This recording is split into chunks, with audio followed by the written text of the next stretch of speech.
I'm the Florida State Director for the Constitutional Sheriffs and Peace Officers Association. I've been working real strongly constitutionally for probably since 2019 for COVID, and a little bit before that when Trump first got into office back in 2016, I revisited some of my concerns about election integrity because I had some serious concerns about election integrity prior to 2016. And I remember, did anybody remember Jesse Ventura? Anybody think that Jesse's kind of a nut? Yeah, he's kind of a nut. So when he's talked about the little men in the black suits coming to visit him and tell him, Jesse, we don't really know how you won, but you did, so we're going to tell you, you're going to have to realize that this is how the game's played, because if you don't play like this, there's going to be trouble. Well, I thought, well, that's real colorful, Jesse. I didn't know how serious I was going to take that until the Trump election of 2016, when Hillary was really upset that she lost, and she couldn't quite figure out how that happened, right? Anybody remember how she was just a little dismayed by that? And yeah. Yeah, so funny you should say that. So yeah, so that was sort of my jumping off down into the rabbit hole. And then when COVID hit, how many of you woke up during COVID going, what country am I in? Did anybody else do that? Okay. So that's kind of what my background is, why I'm here talking to you today, is because a lot of the things that we took place back then, one of the things that I did, I was in Arizona when COVID hit, and one of the things that occurred to me is that the Constitution was being shredded and we need to do something about that. And so I sort of jokingly said at a city council meeting, you know what we need to do? We need to make our city a constitutional sanctuary city. I mean, if we can do that for illegal aliens, at least we could do that for the Constitution, can't we? Right? Right? So I said that jokingly. And I figured they'll be right on this next week, right? Guess what happened? Nothing. That's right. Nothing. So that's where we started going down. And for the next year and a half, I made every mistake I could possibly make trying to get a constitutional county in place. But I finally did, a year and a half later. So that's why I'm here, is to show you how we can save a whole lot of time and basically insulate ourselves, our counties, our cities, and our state and nation, hopefully, insulate them against unconstitutional government overreach. So that gives you kind of a little background of who I am and where I come from and why I'm here. I encourage audience participation, as you can probably already see. So I'm going to give you some tips on how this works, okay? So when I ask you a question and the answer is yes, you go like this. Right? Well, let's try that, everybody. Good, good. I got most of you doing that. Some of you still don't quite have it, but it's all right. So if the answer is no, you go, okay, I would try. Oh, good. I didn't even have to ask. Most people were doing that. Okay, so now if you don't know, it's like, I don't know. Okay, nobody's trying that one? Okay, just don't hit your partner next to you, okay? All right, so we're going to start at the beginning. We're going to talk about what? The Declaration of Independence, right? Because I'm going to read through this a little bit, and as I go through it, I want you to be thinking about where we are today. And does any of this sound like it applies to now? So, Congress, July 4th, 1776, unanimous declaration of the 13 United States of America. When in the course of human events it becomes necessary for one people to dissolve the political bands which have connected them with another, and to assume among the powers of the earth the separate and equal station to which the laws of nature and of nature's God entitle them, a decent respect to the opinions of mankind requires that they should declare the causes which impel them to the separation. In English, what does that mean? We're breaking up with Britain. We're not real happy with you, and we're going to let you know why. And we're not going to stick around. Okay. So we hold these truths to be self-evident, that all men are created equal, that they are endowed by their Creator with certain unalienable rights, that among these are life, liberty, and this pursuit of happiness, that to secure these rights, governments are entitled or instituted among men, deriving their just powers from the consent of the governed. So that means your rights come from the government, right? No. What? Isn't that what that said? No? Well, where did they come from then? The Creator, God, that's right. That's exactly right. That's why they're unalienable. Unalienable. Okay? You got that? So When people tell you about how the government can give and take away, the answer is, that's right. It's very good. Some people, you guys did that. Some of you said it both work. You can be vocal or you can shake your heads. I like it either way. So, whenever any form of government becomes destructive of these ends, it is the right of the people to alter or to abolish it and to institute new government, laying its foundation on such principles and organizing its powers in such form as to them shall seem most likely to affect their safety and happiness. So that means what? That you should be afraid of your government, or your government should be afraid of you? The latter rather than the former. That's exactly right. Okay. So you're, this is another point. You're the employer, they're the employee. That's exactly right. So if you have an employee who's not doing their job, you should do? No. You give them notice. This is what you're doing. This is what you're supposed to be doing. And if you don't do that in a certain amount of time, then I'm going to fire you. It's exactly right. That's exactly right. So, but when a long train of abuses and usurpations pursuing invariably the same objects, evidences a design to reduce them under absolute despotism, it is their right, it is their duty to throw off such government and to provide new guards for their future security. Such has been the patient suffrage of these colonies. Does this sound familiar in any sense? Okay, I'm just checking. Just want to make sure it wasn't just me. All right, the history of the present King of Great Britain is a history of repeated injuries and usurpations, all having in direct object the establishment of an absolute tyranny over these states. To prove this, let facts be submitted to a candid world. So they're saying, okay, let us show you why we believe this. And then they went on to list 27 grievances that they had with the king, right? And those were the reasons why they were separating. Now, I'm not going to go over those grievances with you, but I'm working on a little piece that I'm thinking about inserting here called "You Might Be a Tyrant If," kind of like the Jeff Foxworthy thing, where it's you might be a redneck if. I thought it might be kind of fun to do that. But we're not going to do that tonight in the interest of time. So what we're going to do is we're going to ask you a question. Okay, this is the big question. This is a question that people should have been asking during COVID. As an elected official, law enforcement officer, member of the military, or private citizen, is there any act, executive order, law, mandate, proclamation, Supreme Court ruling, or treaty that the government could make that you would not enforce, follow, or obey? What about it? Yes. There is? So what was it? Well, anything that goes against our unalienable rights. do you think that you've probably settled for a few things that you don't necessarily really hold the government as accountable as you might want to? I think we're looking at regulatory powers of the executive branch, for one thing. The government branch has certain agencies, and those agencies are required to work with the laws in order to enforce the laws. Now the question is, do those regulatory agencies have power to do so? It's not in the Constitution. No, it's not. I'm just saying. We're going to get into that. Okay. Excellent point, though.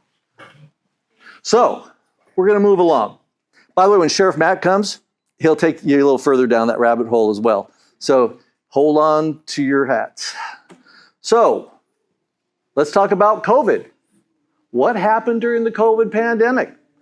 The city, county, state, and federal governments failed to acknowledge their responsibility as the lesser magistrates to provide a lawful, constitutional, republican form of government that guaranteed we, the people's God-given inalienable rights enumerated in the Constitution and the Bill of Rights. They instead utilized unconstitutional Emergency Powers Acts in clear violation of the Constitution and the rule of law in the following ways. Ooh.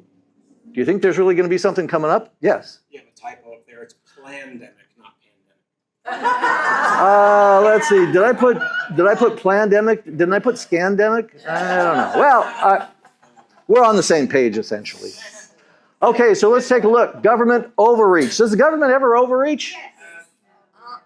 Oh no, I like that answer. No, of course they don't. Wrong answer. Okay, so first thing. First Amendment, the right to assemble, stay at home, shelter-in-place orders. Was that violated by the COVID mandates and executive orders and all the little things that they did? Absolutely. How about the 14th Amendment? The whole due process, equal protection clause, the arbitrary, I can say that, designation of life-sustaining business status not being equally applied. Did that happen? Yes. You mean Walmart had special treatment where a mom and pop grocery store didn't have the same equal protection? Did a lot of businesses close because of the fact that there was sort of, how should we say, unequal application of the law? Absolutely. So let's try another one. How about Title 18, U.S. Code Section 242 and 241? Anybody know what that is? Deprivation of constitutional rights under the color of authority. Now that didn't happen, did it? Oh, yes, it did. 241 is conspiracy to commit that. That happened too. So let's go on. You mean there's more? Fifth Amendment. The suspension of rights without due process. 9th and 14th Amendments, lack of due process and equal protection discrimination based on vaccine status. Now, this is a great one, right? How many of you, I am one, did you have a job that your job said, oh, by the way, you're going to have to get a vaccine if you're going to continue to work because we can't have you infecting all these people. And so you're going to have to take this experimental vaccine that we don't really know what's going to happen to you, but we're pretty sure, almost absolutely not really assured that it's going to be safe. Did anybody have that happen? I absolutely had that happen. I had to write a letter that was a letter of saying that I had a religious exemption, and it was a 4-page letter. And when they called me up, they said, you know, we don't know if you're going to be able to, we're going to honor this religious exemption. I said, I did not give you that for you to approve it. I gave it to tell you that I had one. And if you'd like to discuss that further with my attorney, I'll be happy to arrange the conversation. I didn't hear from them again. I don't know why. So let's go on to the next one. How about the Civil Rights Act of 1964 and the American Disabilities Act of 1990? So what was that? That was denial of access to a public accommodation resulting in the discrimination based on not wearing a mask or a face shield, failure to honor medical and religious exemptions. That happened too. So that's just, and by the way, this is not an all-inclusive list. This is all I could fit on my PowerPoint screen this time, right? But there's more. So this is clear evidence. Remember back when we said we were going to give some clear evidence as to why are we breaking off our relationship with Britain? Well, this is our clear indication that something is terribly wrong with our relationship with our government, that they're shredding our rights like this right in front of us. And we're letting them. That's even worse. Okay? So let's move on. So, how about unconstitutional Supreme Court rulings? Now, is there such a thing? Anybody ever Googled that? Anybody spend 3 or 4 hours in front of the computer just going through the list? No? Okay, well, I guess I'm the only one. So, yes, there is such a thing. Oh, we're going to get there. You're going to be the smart one when I get to that. We're almost there. We're almost there. You're jumping the gun. Just wait another couple seconds and you'll be there. We'll get there. Trust me. Okay. So, well, actually, you know what? We're gonna go there right now. So let's talk about who's the arbiter of what the Constitution actually says. Who says this is what they really meant when they wrote that? Who says that? Who tells you that? Supreme Court. No. They do that, but who elected them and made them the arbiters of the Constitution? Marbury versus Madison did. The Supreme Court ruling 1803. That's where they reaffirmed a lot of really good things. They said, you know what? The Constitution is the law of the land. They did all kinds of good things in reiterating all the things that we really wanted. And then they basically set the precedent for themselves to become an oligarchy of folks that are unelected that are going to interpret your Constitution for you. What did that just do? It gave an unelected body the right to tell you what rights you had and didn't have, according to your Constitution. Not okay. Well, so let's go through unconstitutional Supreme Court cases. We're going to look at 3. Now, do you know Jacobson versus Massachusetts, 1905? No? Oh, come on, I was counting on you. How about anybody else? No one else? Very good. She's sitting next to you. That's good. You guys can convince. You guys convince, okay? This is good. Very good. Yes. So what this case was all about, the Supreme Court upheld, oh, I already gave you Buck versus Bell here. Okay, well, we'll get to that. The Supreme Court upheld the state's rights to enforce compulsory vaccination laws, and the court's decision articulated the view that the individual's liberty is not absolute and is subject to the police power of the state. That's important. What? No, wait a minute. The Supreme Court said it's okay. 1905. Really? You're going to argue with that? Yes. Do you know that case still stands? So let's go on. Buck versus Bell. Who knows what Buck versus Bell is? 1927. Going once? Twice? Come on. No? Okay. Buck versus Bell. This one had to do with the state's rights to say who can be forcibly sterilized and subjected to a medical procedure. They said basically the Supreme Court upheld that the state's right to forcibly sterilize a person considered to be unfit to procreate. This decision resulted in 70,000 forced sterilizations and has never been overturned. So the precedent there was set to be able to say that you must submit to this state in its wisdom to submit to a medical procedure if they think that it's in the best interest of society. Are these pedophiles or what type of person? This was somebody who is mentally incompetent. This was a mentally retarded woman, 17-year-old, who they were concerned that would be popping out lots of little babies that would be not cared for.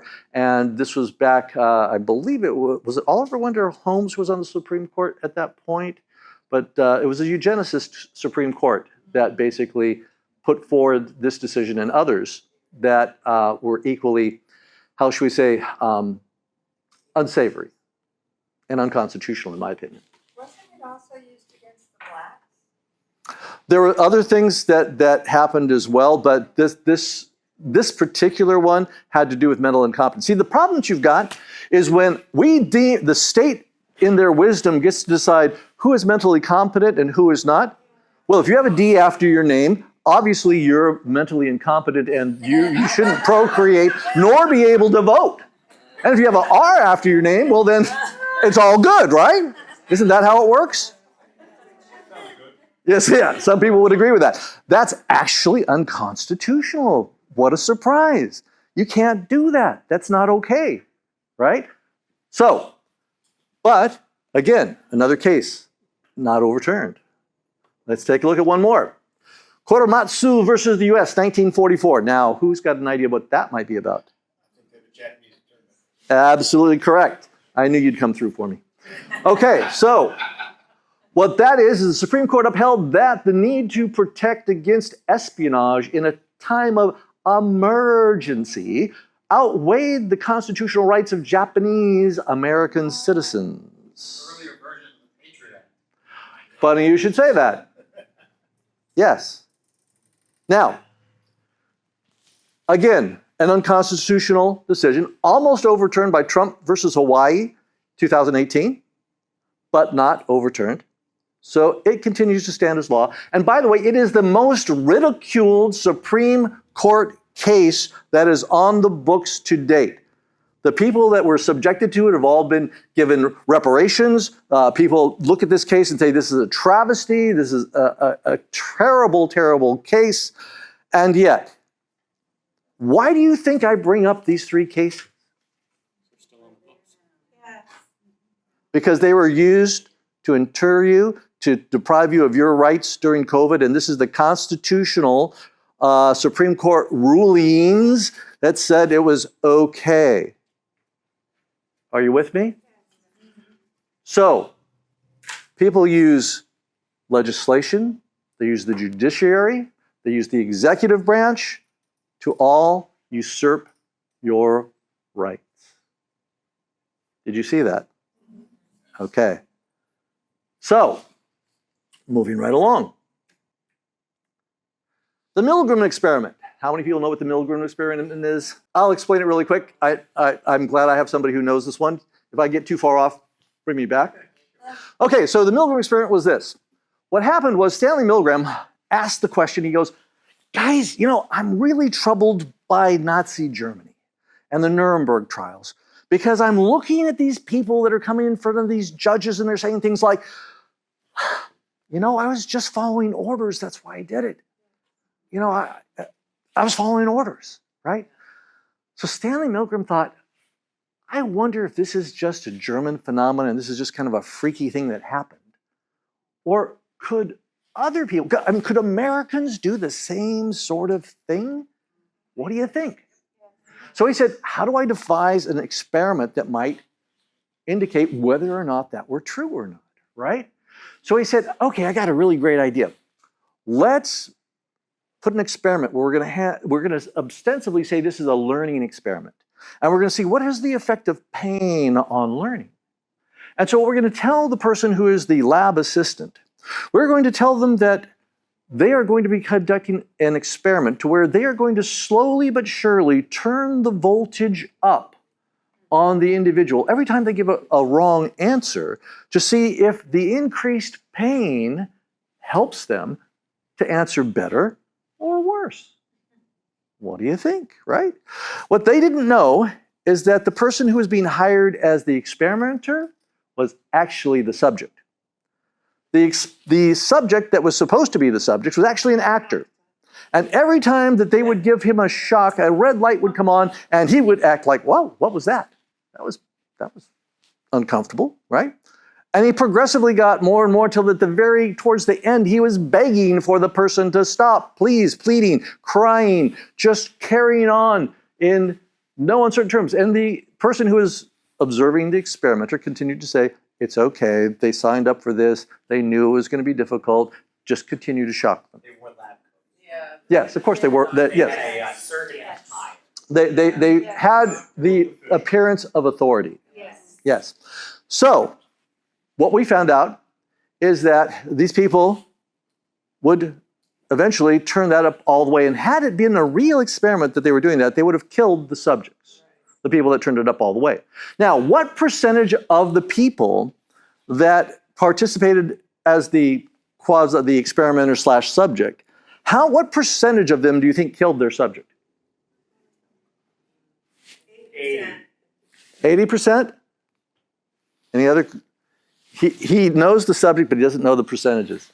65%, 2/3. 2/3 would have killed the subject. Now, people in 1980 said, I wonder if that's like something we could repeat. What do you think the percentages came up in 1980? 75. 65, right around 65 again. In other words, 2/3 of people under the color of authority will commit atrocities. The reason why I bring that up is that, and so I'm going through all the things that I've just told you here. So the reason I bring that up is because if you were a person who is a member of your county board of supervisors, if you were a sheriff, if you were a deputy sheriff, if you were a police officer, if you were in the military, and you were ordered by the powers that be that were in authority to do something that was totally unconstitutional and something that was going to be harmful to the public, what percentage of the people would you imagine would follow that order? About 65% would be what I would predict on this model based on what we're seeing. What did we see happen during COVID when people were given unconstitutional orders and all kinds of other things, and even things that resulted in people's death. What did we see? Did we see a large portion of people going along with that and a very small portion going, wait a minute, no, this is not happening? It's exactly what we saw. It's exactly what we saw. Yes. You had a question? It's even more nuanced than that, because it might have been 2/3 that wouldn't kill the person, but there was some percentage that wouldn't do it, walked away, like actually had the discernment to know that it was wrong. 1/3. Yeah, 1/3. 1/3 said, no, I'm sorry, this, I don't care that you're paying me. I don't care. This is my grade. I don't care whatever it happens to be. I'm not doing it. This is wrong. That's exactly right. Did they have some psychological fallout afterwards too, where they had to be debriefed? Well, for a long time, they wouldn't allow the experiment to be repeated because they that basically is unethical. Imagine. Yeah. Yeah. So that 1/3 or less of the people that fought in the Revolutionary War of colonialists, it was about 1/3. 20 to 30%, I think it was, that actually fought it. The rest didn't. Well, one of the things that you're going to That's find. an interesting number with the ones that didn't. Yeah. Well, there's also one interesting number too. How many people are familiar with the 100th monkey theory? Anybody? There's somebody. Okay. The 100 monkey theory basically is something that basically says that they did a study on an island one time, and these monkeys were starving to death because they had no food source.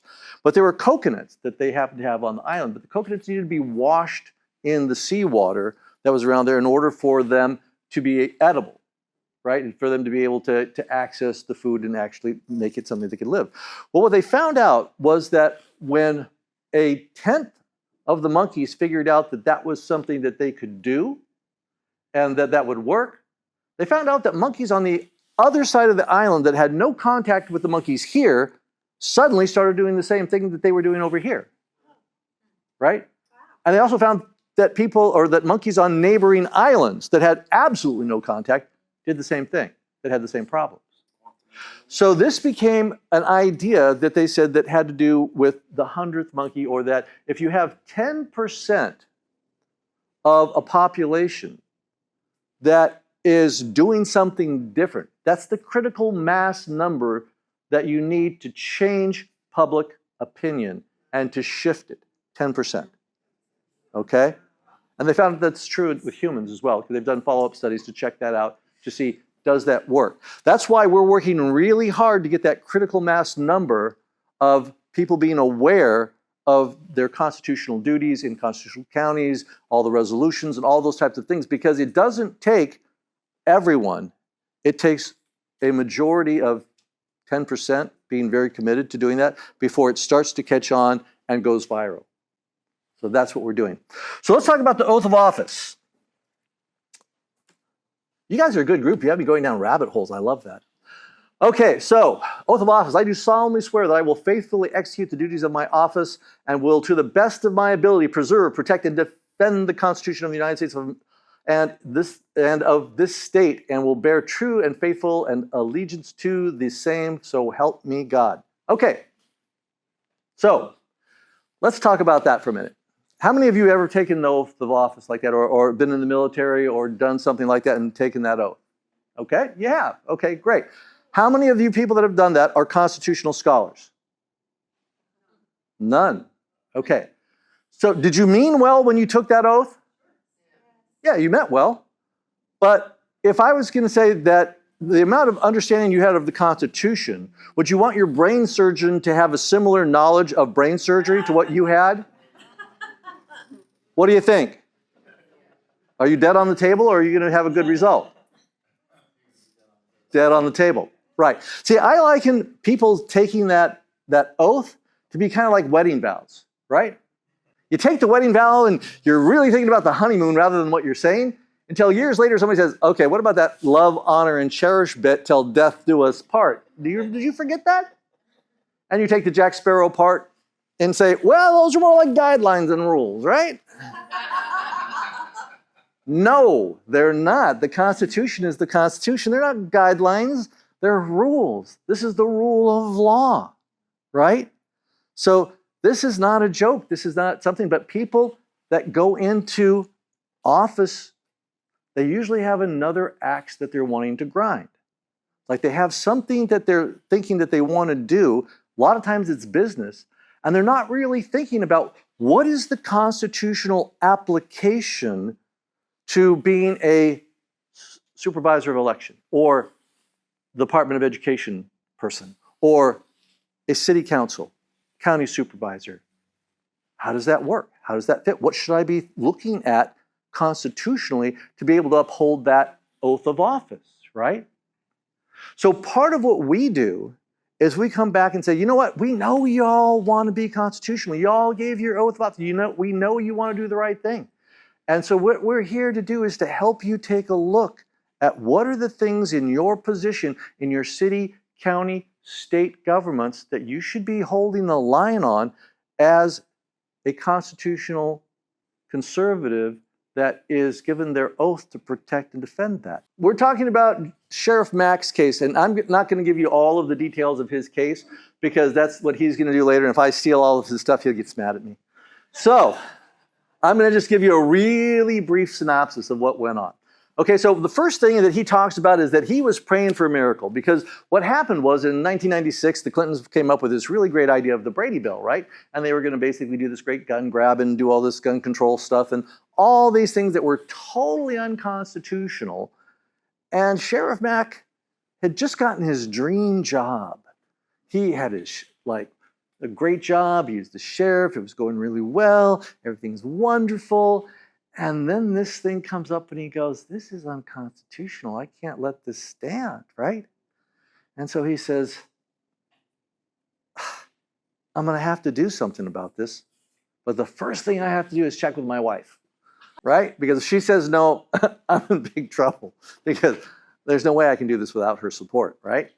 So, let's go up to the first miracle. So, I didn't tell you one of the big issues with the bill was that it basically placed the sheriff in the position to choose between keeping his constitutional oath or to obey the act, which was the Brady Bill, that was subjecting himself to possible sanctions. In other words, what happens if you come against the Clinton administration?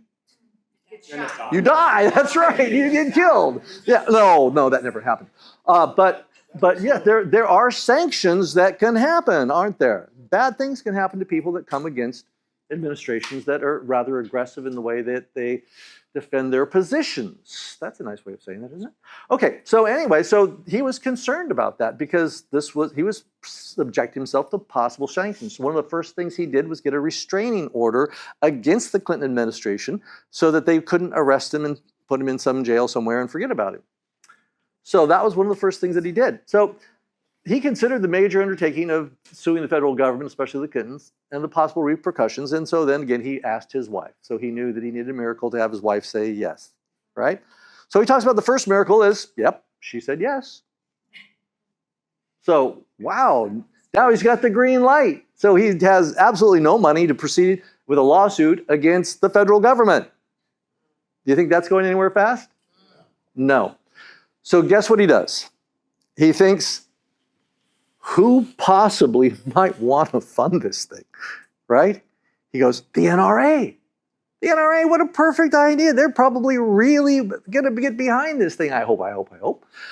And so he goes to the NRA and he gives them a call and says, listen, I'm the sheriff out of Arizona and I really hate this unconstitutional Brady Bill. And I was wondering, would you guys like to kind of help fund this thing? And they said, we've been praying for you. They went, what? What do you mean you're praying for me? He said, because we need a sheriff withstanding to proceed with the law case we are already writing. Oh, wow. Second miracle. So, third miracle. They won and lived to tell about it.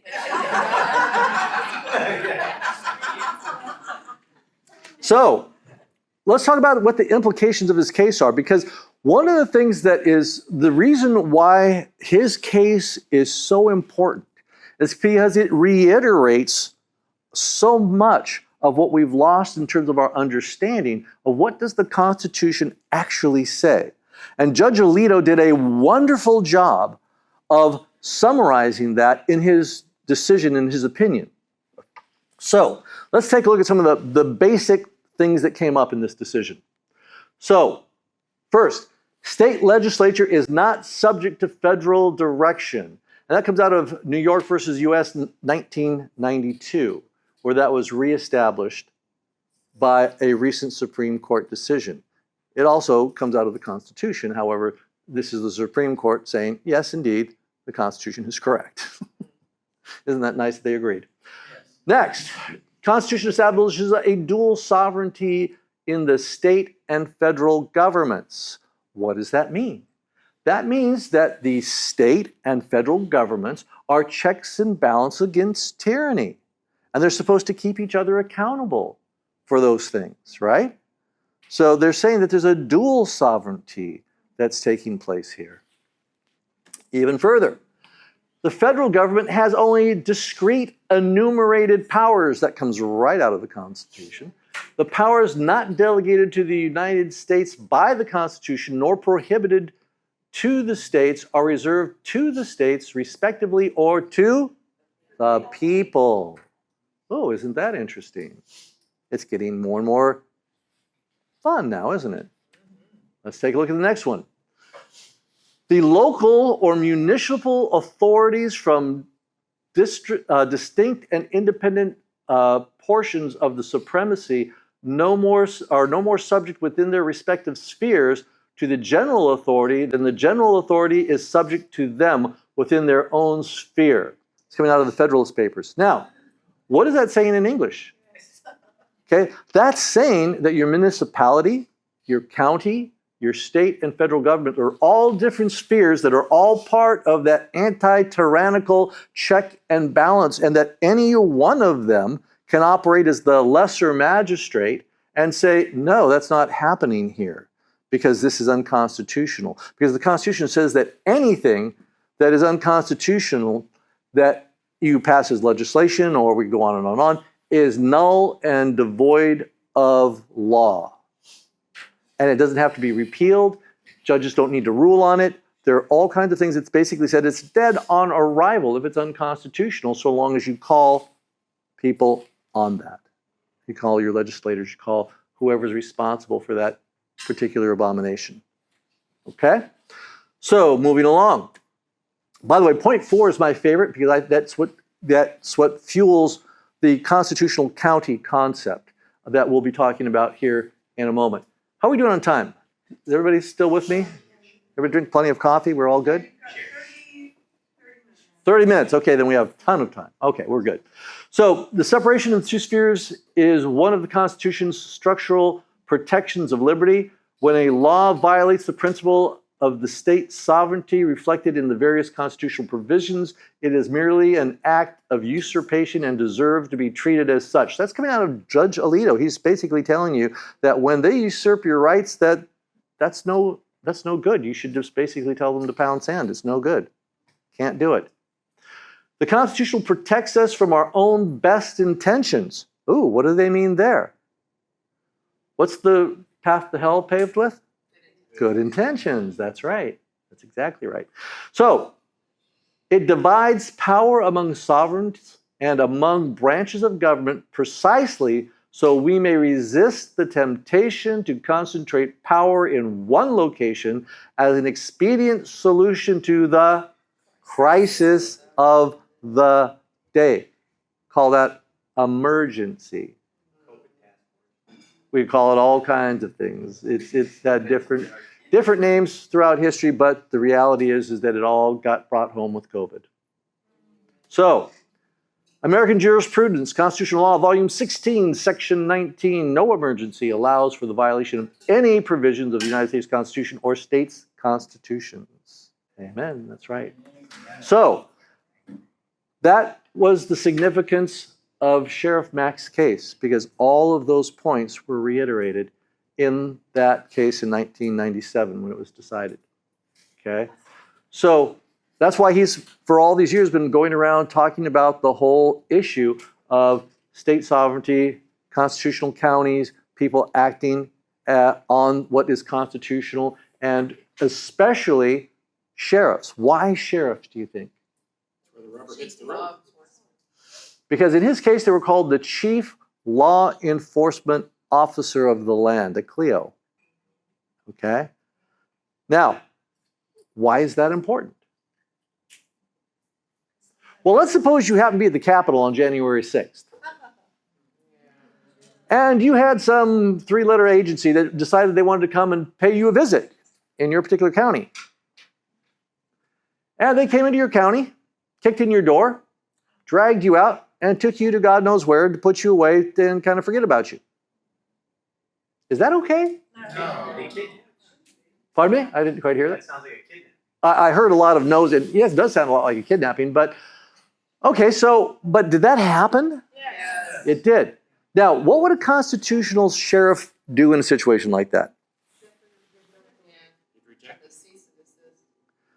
He would have put the government on notice, and he would have said, I'm sorry, my county is a constitutional county. If you come into my county as a federal agency, you will come and check in with me before you do business. You'll tell me why you're here. You'll tell me what you intend to do while you're here. You'll show me the authorized paperwork from the appropriate people that are signed, sealed, and delivered that are of this state. And then I will follow you around as you conduct business to make sure that you are not violating any laws, because if you do, I will put you in jail, or at the very least, kick you out and tell you if you come back, I will put you in jail. That's what a constitutional sheriff does. So we don't have a constitutional sheriff? No. Correct. Why do you think that there's probably very few constitutional sheriffs around? It's not a They don't know. position to take. It's not about popularity. They don't know. It's not that they don't know. Oh, it isn't? The old state too. It's called federalization. Golly gee, Mr. Sheriff, we would love to give you as the federal government a grant, to give you this really wonderful grant, and we're going to get you all this high-tech surveillance equipment. We're going to get you armored vehicles and wonderful weaponry and all these high-tech things for you, and it's going to be like a boon for you. And it's just it's a no-strings grant, except that we want to be able to come into your county whenever we want and do whatever we want. But I'm sure you won't mind, because we're all on the same team, aren't we? Yeah. Okay, great. Yeah. It can be very persuasive, can it? Yes. That's what happened in COVID. What happened to counties in cities in COVID when people were dying of COVID, but had a 357 gunshot wound to the chest, but they still died of COVID? Yeah. Did any of you have cases like that down here? Well, in Orange County. Car accident, COVID-related, of course. So how does that go by with his family members when they say they didn't die of, they had an accident? I'm sorry, are you a doctor? Do you have an MD after your name? Because we have this MD that said that this is COVID-related. And I'm sorry that I completely sympathize for your loss, but I'm sorry. So that's what they do, they're just totally ignore? They put multiple, the way that kind of went down is they put more than one cause of death. And it just, as long as it was multiple, they count COVID if it's on the list. So you Right. get two. So they just, you passed the PCR test, you got in an accident and you died, but we're gonna run a PCR test, and if you got COVID, then that goes on the death certificate too. So is everybody aware of the PCR test? Does everybody know what a PCR test is? Okay, so understand the inventor of the PCR test said that it is not to be used as a way of telling whether you have COVID or not. That's an inappropriate use. Now, he's dead now and can't comment on that. But, yeah. Now, one of the things that they did show you, basically, is you turn the PCR test up to 39 cycles. This desk has COVID. That water bottle has COVID. You have COVID. Right? Yeah. So one of the things that you have to know is that the PCR test is not a test that was designed to verify whether or not you have COVID or not. It really wasn't. But they were using that as a way of saying, well, see, they had COVID, so this is a COVID-related death, and that $40,000 doesn't mean a thing that we get if we have a COVID-related death. Oh, wait, $40,000 every time somebody dies of COVID? Really? Yeah. Dies with COVID. Yes. Not from COVID, with COVID. They get it. Exactly. So that's, again, part of the smoke and mirrors that went on with COVID. So let's talk about a constitutional county plan of action. Because we've already identified the problem. How many of you are really sick of people saying, we have a problem, because we have a problem, and you'd like to know, what could we do about our problem, right? Because this is what I love about Floridians. You guys are some of the most patriotic and most action-oriented people that I know, because some places I'll do talks and they'll go, yeah, okay, yeah, great problem, okay, yeah. But you guys are like, we know there's a problem. Do something about it. What do we do, right? And I'm like, I love you people, right? So this is what we're doing, the Constitutional County Plan of Action. This is what we came up. And this is what I spent, like I say, 1.5 years cutting my teeth on in Arizona, being able to figure out every possible thing I could do that was wrong, to the point where I figured out how to actually make it work, okay? First thing you need to do is you've got to get right with God, though. Why? Because this is a David and Goliath situation that we're dealing with. This is with God. We grab 5 stones and we're going to take out Goliath and his 4 brothers. Right? No joke, right? That we mean business, right? Without God, it's like we are chasing our tails, because it's not going to go anywhere without him. So that's the first thing you need to do is, but for God, we are going to lose this thing. With God, we have a really good chance. So we're going to take back the states, 1 constitutional sheriff and elected official at a time. Now, what do I mean by that?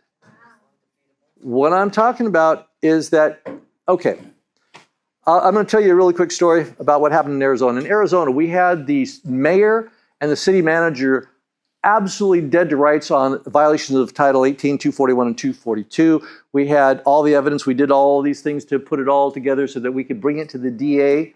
And so we brought it to the assistant DA and we said, we have all this evidence, we have these depositions, we have all those things. We want to charge these people because they clearly have violated Title 18. Deputy District Attorney said, wow, good job. Let me take this to my boss.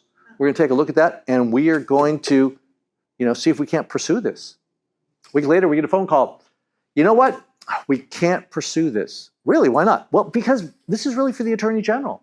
This is not something that we really should be handling at the county level. This should be something that's handled at the state level. Well, great. Would you write us a letter to that effect so that we don't have to, go back and forth, trying to figure out what's going on here? No. What do you mean no? No, I can't write you a letter that says that. Oh. So we went to the Attorney General, right? Attorney General, here we got all the stuff. You know what? This really isn't our bailiwick either. This is for the FBI to investigate. Oh, God. Yes, you're getting the idea of what happened, right? Part of the reason why the judiciary is so important to have involved in this is because if you do not have a judge who will try it, a DA who will prosecute it, and a sheriff who will arrest, is the fact that somebody has broken the law, violated the Constitution, something that you can act on? Actually, it is. But it's much more difficult because you have to have a citizen's grand jury. And fortunately, you're in a state that's a home rule state that you can put together at a county level an ordinance that says that you can enact a citizen's grand jury, because a citizen's grand jury is absolutely constitutional. And a home rule state says that the local municipalities and the counties can enact laws that may not be on the books for the state, but so long as they are constitutional, they can stand. Nice? So that means that you could, if you wanted to put together a citizens grand jury ordinance and put all the pieces in place to do that, and you didn't have people acting on what you wanted to have happen, that you could go through that process and actually make that work. Now, is this an easy process to put in place and to make happen? Well, first of all, you get your county commissioners to pass it. Okay, that's your first piece. Okay.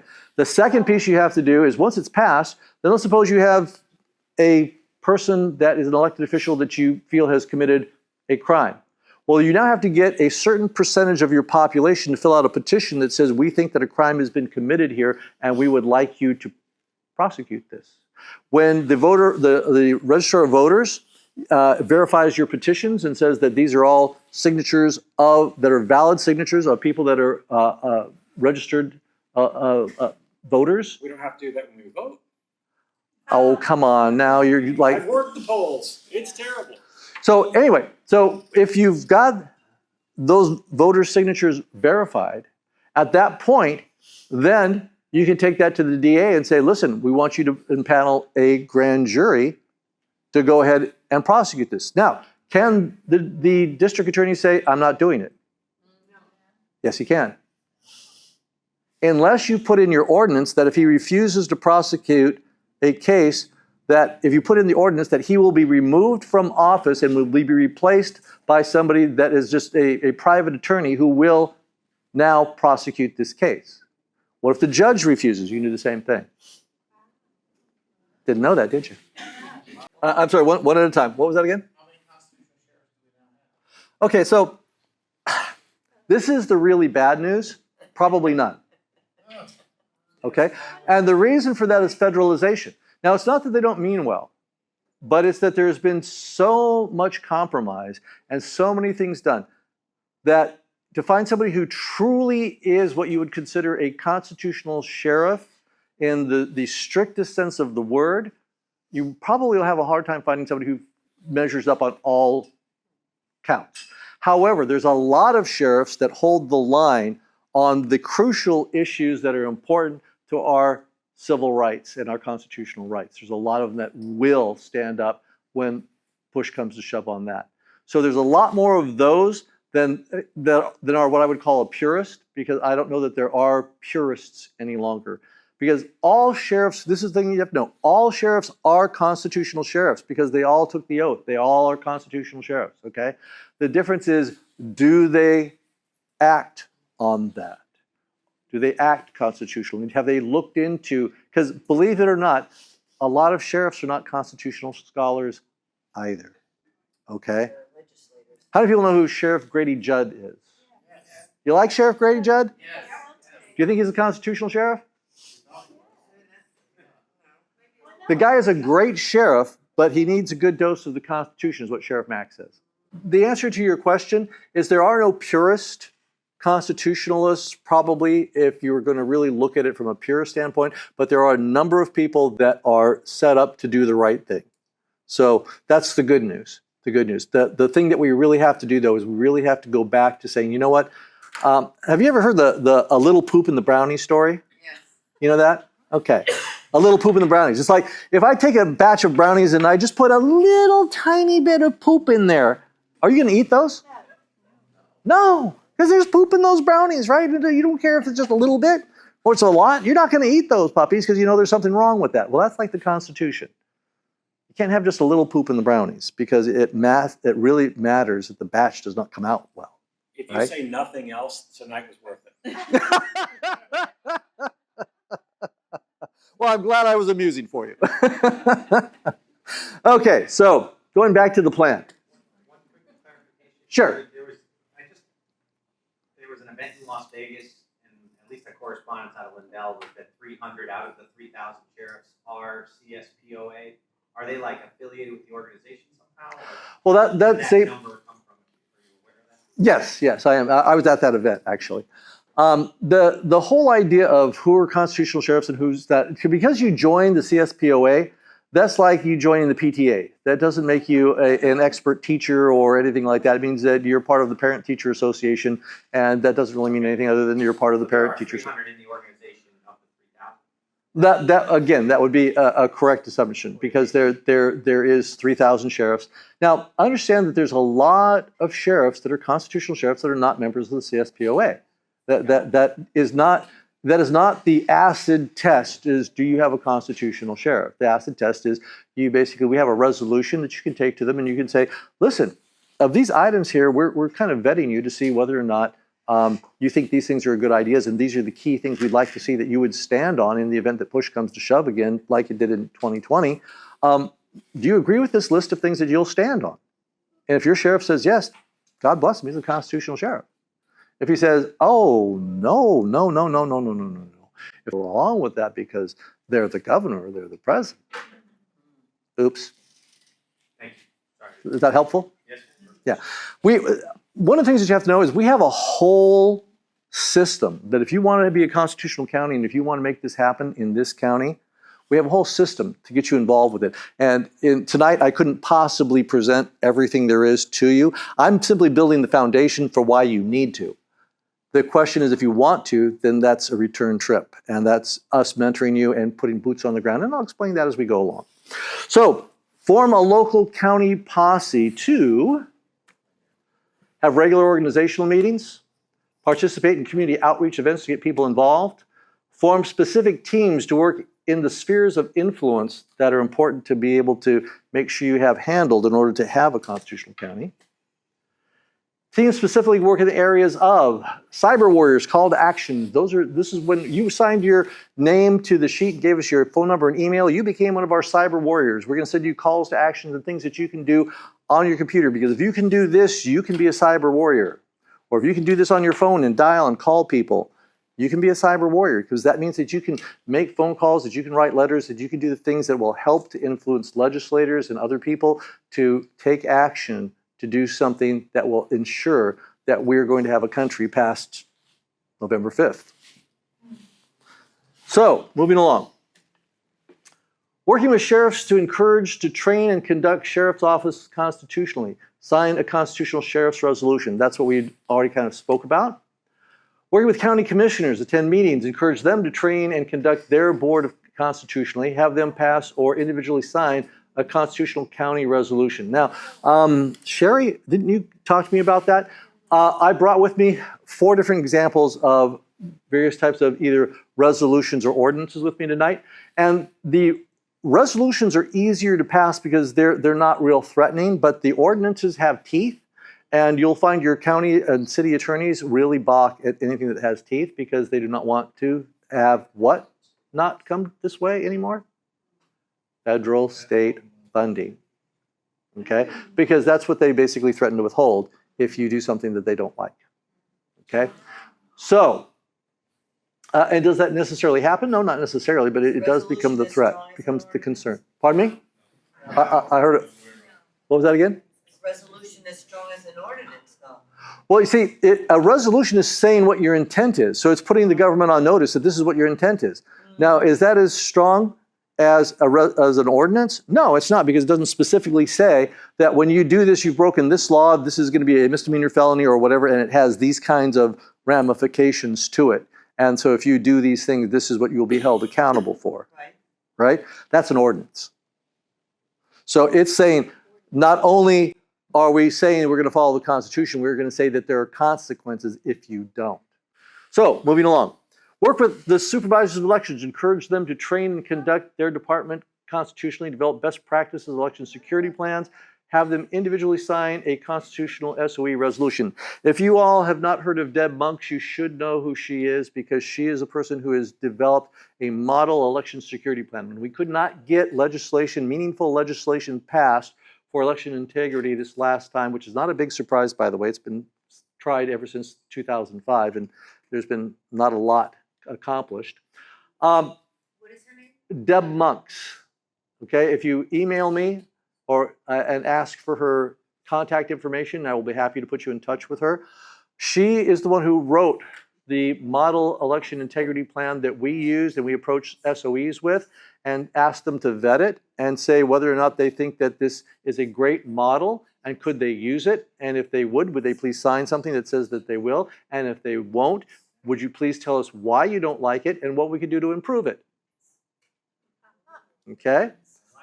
You like that? If we get enough people on board, we'd probably take that to the SOE association, state association, and say, why don't you adopt this as best practices? That might be a nice touch, huh? Okay, so moving along. You realize So- you're speaking about Florida here, I do. You know, when I moved to Florida, I thought, you know what? If I can't do this in Florida, I can't do it anywhere. Still working at it. You're right. Okay, so work with the state and federal legislation for election integrity, healthcare freedom, illegal immigration, conduct community committees constitutionally, individually sign a constitution elected official resolution. So this is when we're working with state and federal folks. Also working with the governor, executive branch, Also working with developing a PR media speakers bureau to help deliver the message about the Constitutional County message, and partner with other grassroots groups. One of the things that's making us grow exponentially, when we started our 180-day plan back in May 8th, we had 3 counties on board on May 8th. Guess how many counties we have today, almost a month later? 44. Oh, I wish. God, who said 44? I love your optimism. No, we're about half of that. We're about 21. Okay? 21. This is happening. This is like going viral because of exactly the fact that I said, Floridians say, give me an action plan, something I can do. Don't just tell me about the problem. You guys are like signing up left and right saying, I want to be boots on the ground and make this thing happen, and it's happening. So it's really great to see that happening because that gives me a tremendous optimism that this can happen all over the country because we're going to use Florida as a model for the rest of the country. Anyway, just a little aside. So moving on. Let's see. Let's go here. So levels of participation. First, join CSP, pay dues, help finance our work, and get educated. By the way, the work that we do costs money. And the donations you give, the things that you sponsor, the things that, and to be really honest with you, if I had a choice between your money and you, I'll take you every time. Because you will be more effective than any money that you could possibly give. Because boots on the ground are what we really need to make a difference. Okay? So, yes, I want you to join CSPOA. Yes, I'd like you to pay your $99 a year dues. Yes, I'd like you to get educated as to the constitutionality and all of those types of things. Absolutely. Do I want you to take action even more? Yes. So, the first level. Cyber warriors, respond to calls to action. This is the level where you're, again, doing the phone calls, letters, all those types of things. Next one, boots on the ground for sponsored activities. Create and join a posse. So one of the big things that we do here is I ask, okay, I'm looking for somebody who wants to head the CSPOA in this county because we don't have anybody in this county that is heading up that effort to be the boots on the ground in this country and to be doing exactly the same things that you're already involved in, which is going to the county board of supervisors and saying, look, we need to have an ordinance or we need to have at the very least a resolution. Here's some examples. Let's get this puppy passed because we need to make sure that we don't have a repeat of 2020. Yes, ma'am. If somebody were to do that and our sheriff were to come against that, how would they be protected? What do you mean come against that? If he was not happy with somebody doing that, right? Say somebody in this room says, yes, that's me, I'll do that. Mm-hmm. And then our sheriff says, uh-uh. How do you fight against that? Well, the sheriff has nothing to say about that. Okay. Okay. If they're not on board. You mean when you create a sheriff's posse, you know? No, when I talk about a posse, I am not talking about a sheriff. I'm terribly sorry. I stand corrected. If you want a sheriff's posse, yes, he'd better be on board. But no, I'm not talking about that at all. See, the CSPOA posse that we talk about, because we have events that are called, join the posse. I forgot that you guys aren't members, so you don't know. The posse that we're talking about is a posse that's made up of just regular people who want to be involved and they want to be educated and they want to be the boots on the ground and do things and be a part of what our mission is and what we're doing. It's to save the country. I mean, that's what the posse is. It's not, you're not deputized by your sheriff and all those types of things. He has an absolute say in who he deputizes for real. That's one of the reasons why we talk about the basically citizens emergency response teams. Almost every sheriff has a citizens emergency response team of some kind. I highly recommend that if you want to work with the sheriff and you want to be on his good side, start to work with him on developing that particular group that's going to be an adjunct to his sheriff's department that's going to be able to help him out, help him with his reelection campaign, help him to do a lot of things that are going to be helpful to have him feel like he's being supported and that you're on his side. And you'll be able to get his ear a lot better than if you walk in and say, you know what, you're one unconstitutional son of a gun, and you know what, you're committing treason and you should be shot. Don't laugh, I did that at the first city council meeting that I went into. It wasn't quite that strong, but it pretty much told them they were committing treason. They brought up the tin file and said, here's your hat, call us later. Yes? Just to illustrate the point, growing up, my dad was in the Contra lost a sheriff's posse, and that was in California. Mhm. I'm curious if that doesn't necessarily have to be the sheriff's posse, but rather is that like a chapter of CSPOA? It can be a group of people who support CSPOA It's like the within FRA Okay. or grassroots. and then the sheriff can like associate or disassociate, but it's not like the sheriff's posse, it's a group of people who Right. support this organization. The word posse, when I worked with gangs in LA, they used to call some of the things that they were doing posses, right? So posse is just a word that means it's a group of people that are all aligned doing whatever they're doing. Sheriff's posse, In their case, it was posse mischief, could be but- aligned with CSPOA just as much as it could be aligned with the sheriff of the county. Yeah. And So- and the best case would be they're both in line. Yeah, there's a big difference between a sheriff's posse and just a posse of people. So just make that distinction. Does CSPOA have posses of people? Yes. We see CSPOA has absolutely no legal authority as like a sheriff would, because we are not sheriffs that are actively, well, some of them are, but for the by and large, a lot of the people that are members of CSPOA are not current law enforcement officers. But they are in the posse, the CSPOA posse, because they are actively working towards the same ends. So let me kind of finish up here so that we can, because I'm sure you guys are probably getting bored with my stories. This is what I talked about becoming a director. So if somebody wants to be a director, come talk to me afterwards, because I really would like to have somebody who wants to be the boots on the ground. So how many people know the Niagara Falls story about the guys who used to go across the tightrope of Niagara Falls? Anybody remember that way back at the turn of the century? Remember hearing that, where guys that do this tightrope walk across there? Well, these two guys are standing by one of these wires that go across Niagara Falls, and one guy says to the other, "I'll bet you can't walk across." The guy says, "Not a problem." So he goes across, walks back. The guy who told him to go across goes, "Wow, that was amazing." But he sees a wheelbarrow standing next to the wire, and he says, "I'll bet you can't do that with the wheelbarrow." The guy says, "Bet you can. Bet you I can." "Okay, do it." Takes the wheelbarrow, goes across, brings it back. Now this guy is amazed. This guy's thinking, "Whoa, this guy is phenomenal. How does he do that?" Well, the guy who took the wheelbarrow across and back, he says, "Let me ask you a question now." "Well, what is it?" He says, "You saw me walk across it once. You saw me take the wheelbarrow across it once. Do you think I'd do it again with the wheelbarrow?" He said, "Well, yeah, duh." He says, "Well, get in." That's what I'm asking you to do. I'm asking you to get in the wheelbarrow. I don't want you to just watch me walking around doing this thing. I want you in the wheelbarrow, because that's how it works. Because if you're not in the wheelbarrow, you're not doing the job. You're not being. So let's do this closing quote. "And for the support of this declaration, and with a firm reliance on the protection of divine providence, we mutually pledge to each other our lives, our fortunes, and our sacred honor." So, are you all in for the restoration of the county? Or are you wanting to sit back and watch me go back and forth with that wheelbarrow? So, I hope you'll join us in this good fight. Join CSPOA, sign up to be on an email list, become a county director, become a sphere of influence team member or team leader, okay? Because those are the things that are actually working with the sheriffs, the commissioners, and so on.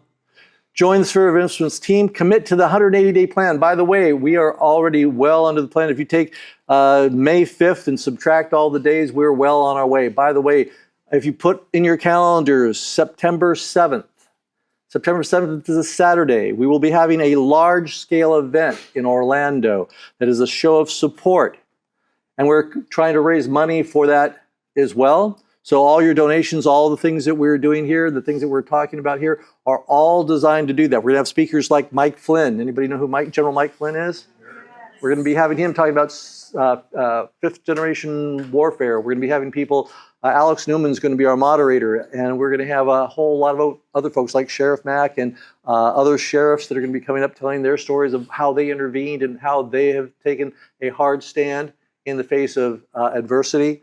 And we're going to also have a number of other folks that are going to be coming. So put that in your calendars as the dates you want to be there. Generally speaking, the general admission tickets are going to be like $100, and if you want a VIP type ticket where you get to sit with the folks and talk to General Flynn and all that kind of stuff, there's probably going to be like a $250 ticket that's going to be running, unless things dramatically change. This is all sort of in process right now because we're also talking about the possibility of trying to import 500 sheriffs to that, pay their way, be able to do all that, but we figured that's going to be somewhere between about $1 million, $1.5 million to just do 500 of them in to be able to pay their way and do all that. So you can tell that we're very ambitious about raising the money to do that, but if we don't, then it's going to just simply be an event where we hope sheriffs show up and we hope that we get people there and that they don't have to worry about their finances and things to get there. So